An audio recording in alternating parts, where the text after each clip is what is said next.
মনে আমরা কিন্তু সাধনা করছি আমার সন্তান যেন থাকে দুধে ভাতে, আমার সন্তান যেন চাকরি বাকরি পায়, আমার সন্তান আমার পরিবার যেন সুখে স্বাচ্ছন্দ্যে থাকে। মা তুমি দেখো ঠাকুর, তাই না মা? আমাদের ঘরে মন্দির না থাকতে পারে, আমরা প্রত্যেক সন্ধ্যায় সন্ধ্যা আরতি তো দেই নাকি, আর তার সঙ্গে একটা ছোট কিছু রেখে দিয়ে তার সামনে চাক্ষুষ করি আর ঈশ্বরকে বলি না যে আমার সন্তান আমার পরিবার যেন থাকে, জগতের মঙ্গল হোক ঠাকুর, এটা আমরা বলি তো। ওমা কি বলুন, বলি তো মা, বলি তো। তা এটাই আমাদের কিন্তু সনাতন ধর্মের মূল ইতিহাস, মূল নীতি। আমাদের বলেনি যে বিশাল আয়োজন করে পুজো করো, এটাই ঠিক আছে। আরে জাগে জাগে জাগে সেসব কথা সবকে হলো। আসলে কথায় আসবো এবারে শুনতে সাথে ভালো। আমাদের নির্মল বাবু কমলা লেবুর রসের বেদানা, তিন দিনের দরজা গামন আজ শুরু হয়ে আনা, এখানে এসে আমি ধন্য হয়ে যাই, গাড়ি করে চরণেতে প্রণাম জানাই। ধন্য ধন্য ত্রেতা যুগে ধন্য রামের লীলা, বনের বাংলা বসীভূত জলে ভাসে ছিলাম।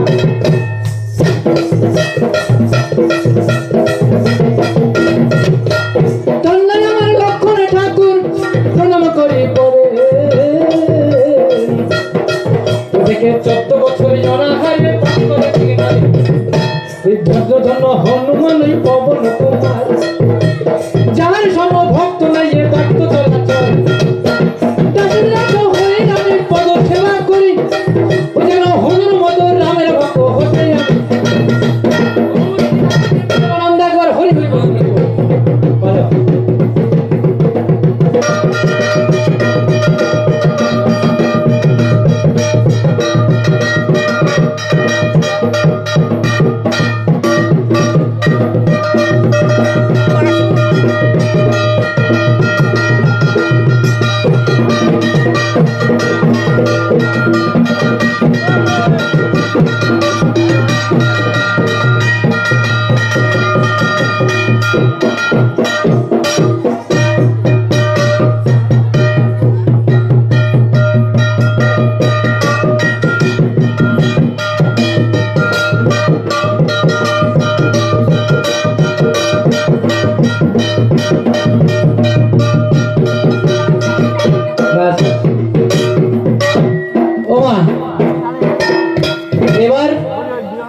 লড়াই একটু হবে, মানে তরজাগানের ঐতিহ্য একটু লড়াই। তা লড়াইটা কেমন বাবা? আমরা তো লড়াইটা পছন্দ করি। দেখুন আমাদের বাড়িতে বাড়িতে লড়াই হয়েছে, বাবার সঙ্গে মায়ের, দাদার সঙ্গে বৌদির, দিদির সঙ্গে জামাইবাবুর, একটা মৃদু লড়াই আছে। আর বাইরে লড়াই আছে কেমন? বাইরেও কিন্তু লড়াই আছে, লড়াই ছাড়া জীবন চলে না, তাই না? তা আমাদের মধ্যেও লড়াই হবে। তা বাইরে কিরকম লড়াই, ঘরের মধ্যে কিরকম লড়াই, বাইরে কিরকম লড়াই? ওরে মরুগে মরুগে লড়াই যেমন দেখতে যান, তাদের মরণ মোদের বুকে হানে খুশির বান। এই মরুগে মরুগে লড়াই যেমন দেখতে যান, তাদের মরণ মোদের বুকে হানে খুশির বান। ওই আবার নেতাতে নেতাতে লড়াই, মাথা কাটা কাটি, পাটিতে পাটিতে লড়াই, মাথা ফাটাফাটি, তাই না? আমরা করেই বেড়াচ্ছি তো। আর স্বামী স্ত্রীদের বাঁধলে লড়াই, প্রতিবেশী খুশি, কেন না দণ্ড করে দুজনেতে আমরা চাই। স্বামী স্ত্রীদের বাঁধলে লড়াই, প্রতিবেশী খুশি, কেন না দণ্ড করে দুজনেতে আমরা চাই। স্বামী স্ত্রীতে বাঁধলে লড়াই, প্রতিবেশী খুশি, কেননা দ্বন্দ্ব পরে দুজনেতে আবার যায় গো মিশি। ওমা মিশে যায় কি এখন? বড় কাণ্ড কারখানা। মিশে যায় না, মিশে যায় না, আর মিশে যায় না বলে এই যে দেখতে পাচ্ছেন ডায়মন্ড হারবার থেকে এসেছেন, লড়াই হচ্ছে কিন্তু মায়েরা।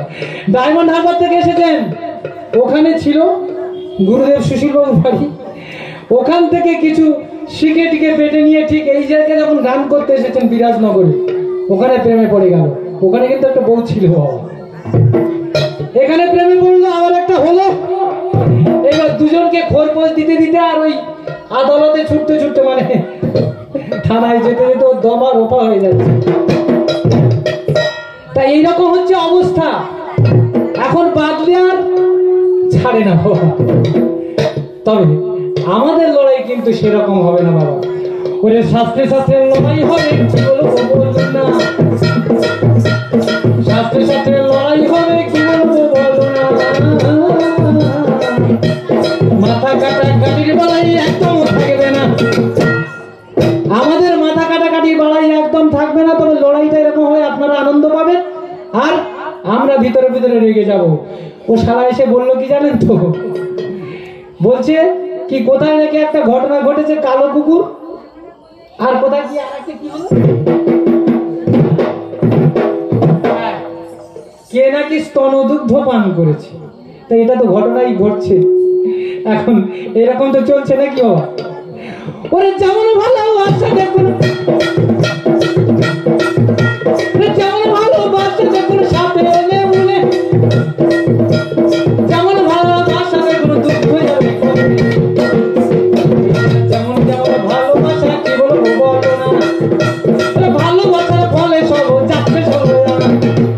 এই ভালোবাসার যুগে এখন ভালোবাসা ভালোবাসা করে সব কিছু চলে যাচ্ছে। কিন্তু এখন দেখতে পাচ্ছেন তো, আপনারা পরিচয় পেয়েছেন, আমার গুরুদেবের নাম এখনো করিনি। ওই আমার তরজা শুরু প্রথম গুরু জীবন গারুর নাম। ওই আমার তরজা শুরু প্রথম গুরু জীবন গারুর নাম। মনমথন ঘরে বাড়ি করে দেখো না। গুরুদেব যিনি হারানো জটার হন, দ্বিতীয় গুরুদেব তিনি শুনুন না এখন। ওই আমার দেশ বিদেশে করে বেড়ান তরজা দাদা যাই। বেতালেতে আছেন তিনি শুনুন। তৃতীয় গুরুদেব যিনি করুন না কল্পনা, যার শিষ্য এখানেতে আছেন সবাই। সুশীল চন্দ্র নস্কর নাম কি বলবো বললো না। কত বছর পর লোকে গেছে সবাই। ওমা লোকে বলে কি গো মা, গুরু না ধরলে কিন্তু সেই জায়গায় যাওয়া যায় না। আর দীক্ষার কথাটা বলছিলাম না, দীক্ষা গুরু অবশ্যই নিতে হবে, না হলে হবে না। তবে এখনকার অনেকেই বলেন যে দীক্ষা কি দরকার। আর আমাদের নির্মল বাবাজি আর একটা কথা বলেছেন, কিন্তু সেই কথাটাই পরে আসবো। যে দেখুন আমরা এই মা সরস্বতীর বন্দনা করে গান শুরু করলাম, তাই না? কিন্তু মা সরস্বতী করে যদি জপতে থাকি আর স্কুলকে না যাই, স্কুলমুখী যদি না হই, তা বিদ্যেটা কি হবে বাবা? এই কথাটা কিন্তু ধ্রুব সত্য কথা। আমরা কাউকে সামনে প্রতীক হিসাবে রাখবো, কিন্তু আমাদের কর্মটি আমাদের করে যেতে হবে। আরে মায়ে খেতে জ্ঞান হচ্ছে কি করবো বললো না। একটু ঠিক করতে হবে, শুনুন সবাই। আর ওই আমাদের হারমোনিয়াম নেই গোমতে ঠিক তো নাই। জলের চোখে যদি আছে দেখো ঢোলক কাশি ভাই, আমাদের হারমোনিয়াম নেই আর কি ডিগি তবলাও নেই। সুরের মধ্যে কাশি আছে আর ঢোলের মধ্যে তালের মধ্যে ঢোল আছে। এই দুজনকে নিয়ে আমাদের কারবার। তাই একটু গড় বেড় হলে তালে কেটে যায়, আর তালে না থাকলে কিন্তু বাবা রেগে যায়। আমাদের এই যে আজকের দিনের কথা একটু বলতে হয়। গতকাল আপনারা শিবরাত্রি দিবস পালন করেছেন, তাই না? তাই ওই দিনটা কি ছিল আপনারা জানেন তো সকলে মায়েরা। আচ্ছা মা, আপনারা একটু হাত তুলে বলবেন না, আপনারা কতজন শিবরাত্রি পালন করেছেন? কেউ করেননি বোধহয়। না, আমি দোষারোপ করবো না। বর্তমান আমার এই বোনেরা তোমরা করনি, তাই তো? করেছিলে। আচ্ছা ওই তুমি আমার সাথে কথা বলবে তো, ভয় নেই কিছু। আচ্ছা তুমি যখন করেছিলে প্রথম প্রহরে তুমি কি করেছিলে একটু বলো না। আসবে এখানটা এই তো বাড়ি। আচ্ছা প্রথম প্রহরে কি দিয়ে বাবার মাথায় জল ঢালবে একটু বলো। সত্যি এখানে যদি না আসতে পারছো বলো। তুমি কোন ক্লাস? ও বাহ, তাহলে তো সাহসী আছে। এসো এদিকে বলো, তুমি প্রথমে বাবার মাথায় কি দিয়ে জল ঢালবে? বাহ, দুধ বেল পাতা। বাবা, তারপরে তারপরে কি দিয়ে? তারপরে দুধ বেলবে, তারপরে কি দিয়ে? আপনি বলছেন কেন? যে ঢেলেছে সে বলুন। কখন মধু দিয়ে ঢেলেছিল? 3 প্রহরে। আর 4 প্রহরে কি করলে? আমাদের উল্টো পাল্টা হয়ে গেছে, কি বলবো বলো না। আর বাবাজি বসে আছেন, শুনুন আমরা সাধনায় সিদ্ধি লাভ কখন হয় রে ভাই? 7 দিনের বদলে 7 দিন হলো তাই। এই যে আমাদের নির্মল বাবাজি বলছিলেন যে 7 দিনের বদলে আমার 27 দিন হয়ে গেছে, আরো তার বেশি হয়ে গেছে, তবু আমি মাকে পেলাম না, বাবাকে পেলাম না। বড্ড সমস্যা হয়ে গেছে ওইখানে। আমাদের এই শিবরাত্রির ব্যাপারটা আপনারা শুনতে চাইলে একটু বলবো, আর না শুনতে চাইলে আপনারা যেমন করছেন করবেন। কেননা বাবারাও কি শিবরাত্রি করেন নাকি? কি বাবারা আপনারা বলুন, আপনাদের শিবরাত্রি করতে হয় না? আমার নির্মল বাবাজি বলছেন হ্যাঁ হয়, কিন্তু আপনারা মাথা নাড়ছেন। বাবাদের কিন্তু শিবরাত্রিটা আগে করতে হয়, শিবরাত্রিটা আগে করতে হয়। এই যেখানে তা ওই প্রসঙ্গে আমি যাবো, আমি একটা সময় নিয়ে নিচ্ছি। আমাদের বেতাল শিল্পী, মানে বেতাল শিল্পীকে তুলতে হবে, তো এবার 2টো প্রশ্ন দিয়েছে, আমি প্রশ্ন করে আবার আপনারা যদি চান আসবো। তা ওরে দেব যে বাবু ঠিকভাবে বাবু অভাব ধরে দেবো না, খাটি খাটি পরিপাটি হয়ে সোজা। তার আগেতে একটা কথা বলে রাখি ভাই, আসলেতে এসে কিন্তু খাটি বলতে তাই। কেননা সুন্দরবনের ছেলে আমি পরেশ মন্ডলের নাম, বর্ষা তুমি পাড়ায় বাড়ি বিপ্রদাসের গ্রাম। এইখানেতে এসে আমি তোর জায়গায় যাই, খাটি খাটি পরিপাটি বলবি তুই তাই। বাবা, আপনারা যখন আমার সঙ্গে আছেন তাহলে একটু লড়াই করে যাই। আমি সুন্দরবনের ছেলে, আর ও সুন্দরবনে অনেকটা দূরে থাকে, ডায়মন্ড হারবার, আমাদের দক্ষিণ 24 পরগনাতে, তাই তো? কি ডায়মন্ড হারবার কোথায় তোমরা জানো তো? গিয়েছো কোনোদিন ওদিকে? এই শেষ প্রান্ত একদম দক্ষিণ 24 পরগনা। এই শালা, এই শুনে নেবে শালা মানে কি? শালা মানে কি শুনে নেবে এদের কাছ থেকে। আমি কিন্তু মুখ খারাপ করিনি একদম, ও কিন্তু এসে করবে না। এ শালা, এ বাঘের সঙ্গে করবে লড়াই বুনো শেয়ালে, এই ঢোলের সাথে খোলের আওয়াজ মিলবে কি কোন কালে? এই বাঘের সঙ্গে করবে লড়াই বুনো শেয়ালে, এই বাঘের সঙ্গে করবে লড়াই।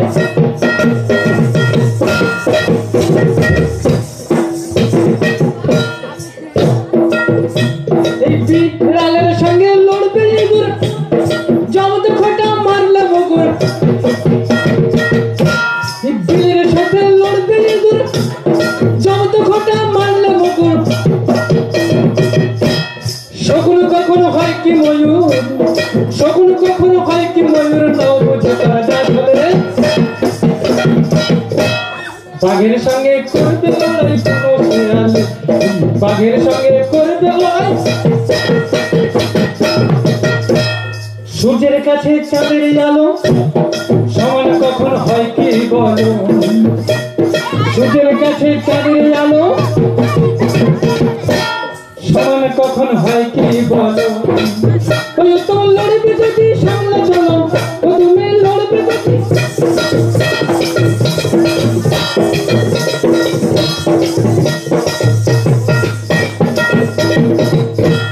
লড়বে যদি সামনে চলো, বলছে বড় যে হাত তুলে রে হাত তুলে। বাঘের সঙ্গে করবে লড়াই, বাঘের সঙ্গে করবে লড়াই বুনো শেয়ালে, এইসব বাঘের সঙ্গে করবে লড়াই। শোন, ওরে তুই যদি হস উঁচু জমি আমি হব বুলো, তুই যদি হস বালি শেখর আমি তবে তুলো, তুই যদি আগে আসরে তোর পিঠ শাসন, আরে ভিউসে যে তোর বক্ষ জিরে রক্ত যাবে বসেছে একবারে সামনে গিয়ে। কিছু মনে করবেন না আপনারা, ও সহজে বস বেড়ে যাবে, তা সহজে ছাড়বো না ওকে। আর ও যে প্রশ্ন দিয়েছে একদম এ নিয়ে প্রশ্ন দেওয়া চলবে না। আচ্ছা, কালো কুকুর কার বাহন আপনারা জানেন? আমাদের বাবাজি জানেন, কিন্তু আপনার বাবাজি বলছেন না। আসলে কি আমাদের শিব বাবাজি ব্রহ্মা বিষ্ণু মহেশ্বর, কি বলবো বললাম না। সৃষ্টি তত্ত্বের কথা যাবো শুরু ষোলো শিবরাত্র দিনে আমার কি কর্ম করিল, শিবরাত্র দিনে আমার কি কর্ম করিল। দুর্গা আর শিবের সাথে বিয়ে হয়েছিল। আর কি গো বাবা, এই দিন শিব খুব নৃত্য করেছিল, তাই তাকে নটরাজ বলা হয়। খুব নৃত্য করেছিল, মানে এত আনন্দে বিভোর হয়ে নৃত্য করেছিলেন। দুর্গার সঙ্গে বিবাহ কালে বিভিন্ন ভাবে নৃত্য করেছিলেন। আর নৃত্য করতে করতে কি হয়েছিল, যেমন এইভাবে নৃত্য করছেন, এইভাবে নৃত্য করছেন যখন এই আনন্দেতে ভোলা চাঁদ কি কর্ম করেছে, ত্রিশূল নয় বাছা নয় নৃত্য বেড়ে দিছে। এদিকে নারদবাজি কি কর্ম করিল, ঈশ্বরের মূলের গন্ধ সাপকে খাওয়ালো। ঈশ্বরের মূলের গন্ধ সাপকে শুকিয়েছে, আর সাপে বাঁধা ছিল রজ্জু হিসাবে, খুলে পড়ে গেছে। তো কেমন দৃশ্য হয়েছে, মানে এটা ছিল খুলে পড়ে গেল, সঙ্গে সঙ্গে বাচ্চারা চলে গেল। তাহলে কি দৃশ্য হলো, সেইভাবে আনন্দে নৃত্য করছেন। আর শাশুড়ি মা আমার মেনকা দেবী লজ্জায় ঘোমটা দিয়েছেন। অনেক কাহিনী আছে এই বাবাজির। তো সেই সময় হঠাৎ করে উনি বুঝতে পারলেন যে ওনার মধ্যে আর নেই। সম্বিত ফিরবে, রাগে জটা ছিলেন, সঙ্গে সঙ্গে আর একজনের উৎপত্তি হলো, তার নাম কাল ভৈরব। 12টি শিবরাত্র হয় রে মহাশয়, 12টি শিবরাত্র হয় গো মহাশয়। শিবরাত্রি ব্রত কিন্তু শ্রেষ্ঠ আবার হয়। এইভাবে আজকে রাতে, এইভাবে কালকে রাতে কাল ভৈরবের জন্ম হয়েছিল। তার বাহন কালো কুকুর ছিল, শুনো ভালো। শিবের মূর্তি তাহার কি ওরে ভাই, 12টি শিব নামে শুনো সবে তাই।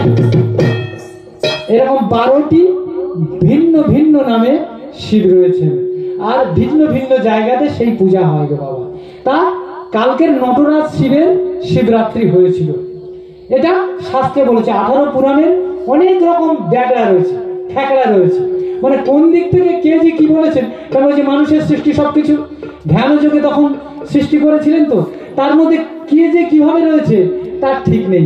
আর আস্তে আস্তে পথে একটা দেখি কি করে ভক্ত ছিল, এই একটা পথে একটা ছেলে কি করে ভক্ত ছিল, সাইকেলেতে আসতেছিলাম শুনুন সবে ভালো বলে। স্যার শুনুন, একটা ছেলে বলছি, স্যার শুনুন স্যার, ওই যে আপনি তো যাচ্ছেন তরজা গান করতে, তা ওই বলুন না কি না, ওই যে ত্রিশূল, ওই বলে ত্রিশূল, এই ত্রিশূলের 3টে শুলের অর্থ কি? তা আমাদের নির্মল বাবাজি তিনি সাধনার সিদ্ধি লাভ করেছেন, তিনি বললেন কি ওই 3টে শুল। স্বয়ং বাবাজি বলেছেন যে বাবা মাঝখানে রয়েছে, মা বাম দিকে, আর ডান দিকে সন্তান। তাই তো বাবা আপনি বললেন। আর শাস্ত্রে বললেন কি ব্রহ্মা বিষ্ণু মহেশ্বর, কিন্তু আমরা খুঁজে পাই না।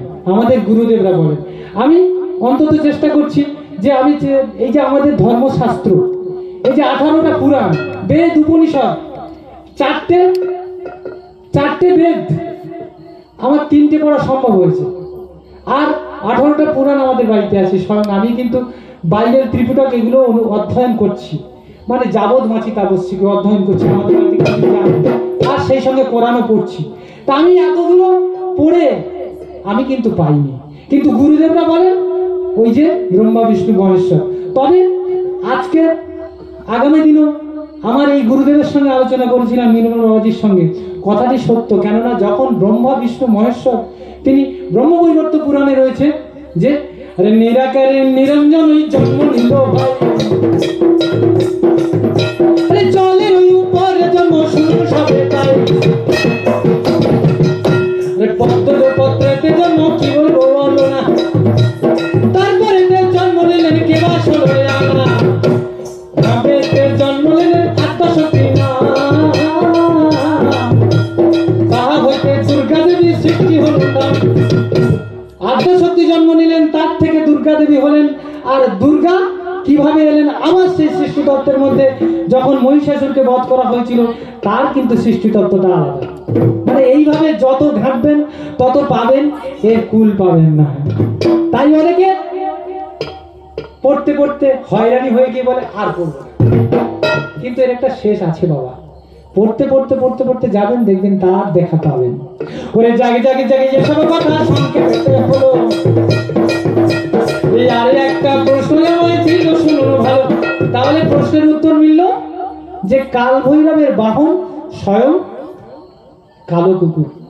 কালো কুকুর খেলনা নয় কিন্তু বাবা, যে আমরা কালো কুকুর খেলনা নয়, তার অনেক ইতিহাস আছে। আগামী দুদিন গান হবে, আপনারা আসবেন, আমরা সংক্ষিপ্ত ভাবে বলার চেষ্টা করব। আজকে এখানে থাক, যদি মনে থাকে আপনাদের শোনার আগ্রহ যদি থাকে, আমাদের যতটুকু জ্ঞান আছে আপনাদের বিতরণ করব। আর আপনাদের যদি কিছু থেকে থাকে আমাদের মগজে দেবেন, আমরা কিন্তু বিভিন্ন জায়গাতে ওরে দেবী যে তর্জা না করে বেড়াই ভাই, সুন্দরবনের ছেলে আমি তোমার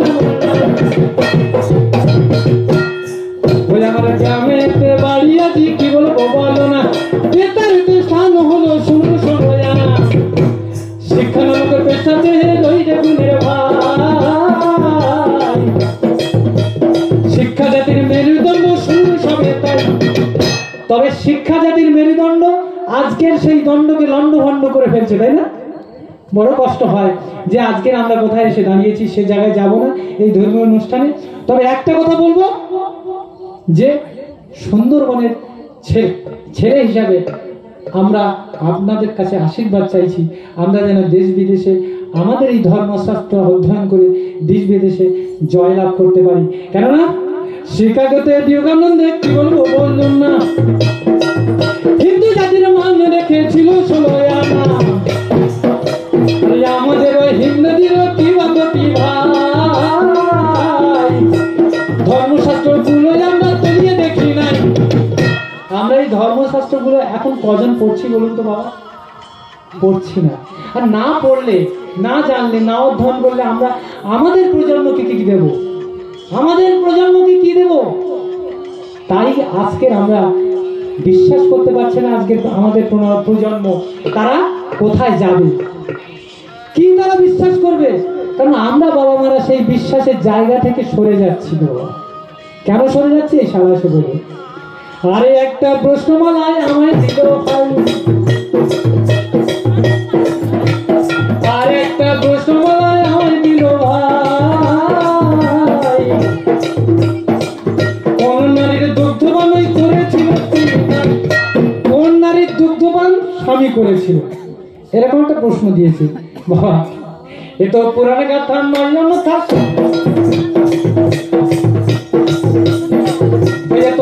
কথা নয়, তার সাথে রয়েছে নতুন রাজা নিব কথা বলবো দাসের কাছে।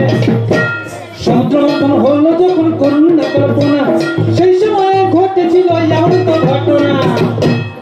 সমুদ্র মন্থন যখন হয়েছিল গো বাবা, তখন কি কি উঠেছিল? উচ্চশ্রবা মানে ঘোড়া, ঐরাবত মানে হাতি, ইন্দ্র নিয়ে নিলেন, মহালক্ষ্মী উঠেছিলেন সমুদ্র বক্ষ থেকে। আর তারপরে কি উঠেছিল? রজ্জুকে ছিল বাসুকি না, কি উঠেছিল? একদিকে দেবতারা টেনেছিল লেজের দিকে, আর মুখের দিকে দানবরা টানাটানি করছে। টানতে টানতে সর্বশেষে কি উঠলো? শিবপুরাণে লেখা আছে 38 পৃষ্ঠায়, কি উঠলো? গরল। আর সেই গরল যখন মোহিনী রূপী নারায়ণ তিনি কি করছেন? যখন সুধা উঠেছে, মানে যে সুধা খেলে নাকি অমর হয়ে যাবে মানুষজন সবাই অমর হয়ে, যে খাবে সব অমর হয়ে যাবে। একদিকে দেবতারা বসে আছে অন্যদিকে দানবেরা বসে এখানে তাই মোহিনী রূপে আমার নারায়ণ অপরূপা সাজে বন্ধন করে শুনুন তাই। মোহিনী রূপে নারায়ণ কি করছেন? সুধা ভাণ্ড নিয়ে অপরূপ সাজে সকলকে বন্ধন করছেন। তা বন্ধন করছেন দেবতাদের আগে, দেবতাদের আগে বন্ধন করছেন। তা বন্ধন করতে করতে যখন সমাপ্তির পথে শুনতে পেরেছেন দেবাদিদেব মহাদেব, তিনি কৈলাসে ধ্যানমগ্ন ছিলেন। কি ধ্যানে মগ্ন ছিলেন? সবসময় কি করতেন? কৃষ্ণ কৃষ্ণ নাম, নারায়ণ নারায়ণ নাম। তিনি হঠাৎ শুনতে পেলেন যে সুধা বন্ধন হচ্ছে। তা উনি আর ওদিকে গেলেন না, স্বয়ং সমুদ্রের দিকে গিয়ে দেখলেন রাশি রাশি ফেনা উঠেছে গরম। সেইগুলো নিয়ে তিনি কি করে মত দিল সুধা ভেবে মহেশ্বর ওই কণ্ঠে ধরিল। সুধা যখন খেলো আমার কি বলবো না, চৈতন্য হয়ে পড়ে। এইখানে একটা কথা আছে বাবা, আমার বাবাজি সুধা খেয়েছিলেন কখন? দেবতারা ত্রাহি ত্রাহি লাভ করছেন যে এই যে গরল উঠেছে, এই গরল যদি জীবকুলের গায়ে লাগে খেতে হবে না, গায়ে যদি লাগে তাহলে ধ্বংস হয়ে যাবে, গাছপালায় যদি লাগে ধ্বংস হয়ে যাবে। উদ্ধার করবে কে? সৃষ্টিকর্তা, পালনকর্তা, ত্রাণকর্তা, সংহারকর্তা, তিনি মহেশ্বর, তিন রূপে একজন। তা তিনি কি করলেন? সেই দায়িত্বটা নিলেন যে ত্রিভুবন রসাতলে যাচ্ছেন, উদ্ধার করতে হবে। তাই তিনি ছুটে গেলেন, কণ্ঠে ধারণ করলেন সেই সুধা, সেই সুধারূপী গরল।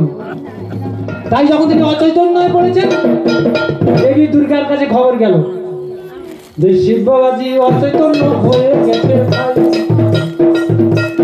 গরল খেয়ে পড়ে আছে শুনে সবে তাই।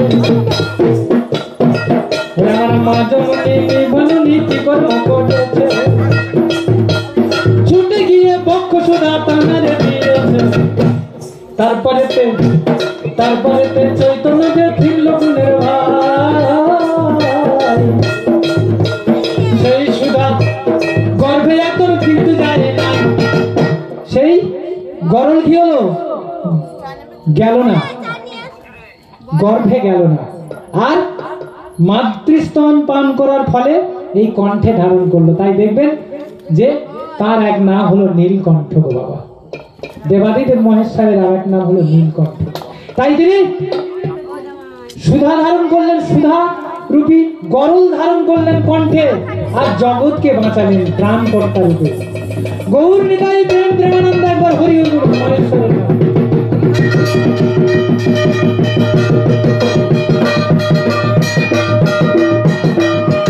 এই তো তোমার কথার জবাব, কথাই মিটে গেল, এইটুকুতে ঠকে যাবে মনে করে তো ভালো। আমি একটা প্রশ্নমালা তোমায় দেবো ভাই, তোমার এসে আসলেতে বলা যেতে চাই। আচ্ছা বলো তো, তুমি যে বললে যে স্ত্রী দুগ্ধ পান করেছে স্বয়ং একজন, তিনি কে? আমি বলে দিলাম। কিন্তু স্বয়ং মহেশ্বর ছাড়া আর কে এরকম কার্যটি করেছিল? তোমার বলা চাই। তোমার আসলে তো বলতে হবে মহেশ্বর ছাড়া আর কে এরকম দুধ পান করেছিল। আর আমাদের কথা বলছেন, আমরা তো প্রতিনিয়ত সেটা করে থাকি, তাই না? জাগি জাগি জাগি যেসব কথা শুনতে পেতে হলো, জাগি জাগি জাগি যেসব কথা শুনতে পেতে হলো, আরে একটা প্রশ্নমালা তোমায় দেবো ভালো। আস্তে পথে দেখি একই ঘটনা ঘটিল, সেই ঘটনা প্রশ্ন করে তোমায় দেবো। কাদের একটা কুলবুধ, গ্রামের কুলবুধুরা কি করে গো বাবা? এখন ঘন্টা সকলে দেয় তো বাবা? দেয়? দেয় না, দেয় না।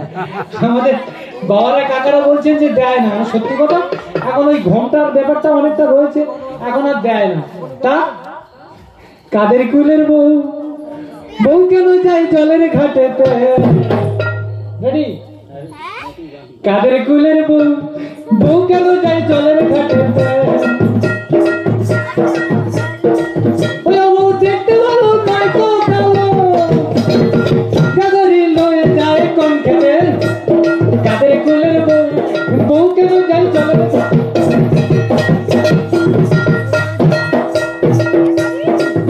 হাতে লয়ে দুগ্ধ গোলা, ধীরে ধীরে চলে বলা, হাতে লয়ে দুগ্ধ গোলা, ধীরে ধীরে চলে বলা। গলায় চলে ফুল মালা, হাওয়া দেয় দোলাতে, কাদের কুলের বউ, বউ কেন যায় জলের ঘাটে, কাদের কুলের বউ, বউ কেন যায় জলের ঘাটেতে। জলের ঘাটে কঙ্ক রাখি, এদিকে ওদিকে মারে ওকে, জলের ঘাটে কঙ্ক রাখি, এদিকে ওদিকে মারে ওকে। বড়ি গাছে লাগে শকুনে দেখি, বড়ি গাছে লাগে শকুনে দেখি, গাইছে মনের শোকেতে, কাদের কুলের বউ, বউ কেন যায় জলের ঘাটেতে, কাদের কুলের বউ, বউ কেন যায়। ওমা বুঝতে পারছেন তো, কাদের কুলের বউ জলের ঘাটে যাচ্ছে হাতে দুগ্ধ কলা নিয়ে, আর শকুন পাখিকে যেই দেখতে পেয়েছে তখন সেখানে গিয়ে তাকে খাওয়াচ্ছে। খাওয়ানোর পর কি হলো, গলায় একটা ফুলের মালা ছিল, সেটা কি করলো, দুগ্ধ কলা তারে খাওয়ালো, আবার গলার ফুলের মালা দিল, দুগ্ধ কলা তারে খাওয়ালো, গলার ফুলের মালা দিল। বলেছে শকুন পাখি কোথায় গেল, বলেছে শকুন পাখি কোথায় গেল, একটা সুন্দর যুবক হলো, বলো বলো খুলে বলো, তুমি বলো বলো খুলে বলো, তাদের খোকা সেবা ছিল, বলো বলো খুলে বলো, তাদের খোকা সেবা ছিল। তোমার বলা চাই, কাদের কুলের বউ, বউ কেন যায় জলের ঘাটেতে, কাদের কুলের বউ, বউ কেন যায়। শকুন পাখি কোথায় গেল, জলের ঘাটে গেল শকুন পাখি, আর রইল না, সে যুবক হয়ে গেল। কোথায় তোমার ঘটেছিল এই ঘটনা তোমার বলা চাই। ওরে জাগে জাগে জাগে এই পর্যন্ত, জাগে জাগে জাগে এই পর্যন্ত শুনতে পেতে হলো, দরজা গানের দ্বিতীয় পাঠ হেদায় শেষ হলো। আমাদের আমাদের আমাদের উত্তম বাবু